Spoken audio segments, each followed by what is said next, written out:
Hello বন্ধুরা, আজকে আমরা যশোরের সব থেকে সুন্দরী আপুর ইন্টারভিউ নিতে যাচ্ছি। সো কিভাবে উনি যশোরের সুন্দরী আপু হলো সেটা ওনার মুখ দিয়ে আমরা শুনবো।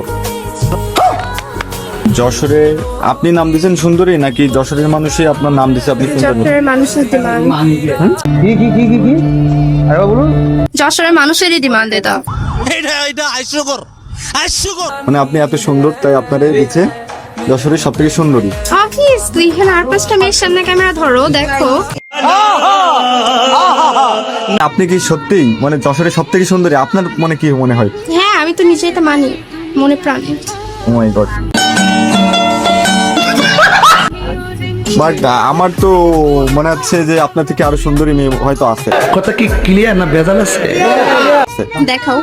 এখানে নাই, হয়তো যশোরের ভিতরে আছে। তো এইখানে নাই, এইখানে আজকে একটা অনুষ্ঠানে যদি না থাকে তাহলে বাইরে কোথায় থাকবে? সবাই তো সুন্দর করে সাজিয়ে দিয়ে আসছে। দেখাও তাদেরও ক্যামেরায় নাও, মানুষ বলুক। কিন্তু আমি বুঝতেছি না যে আপনার প্রতি সবার এত ফোকাস কেন?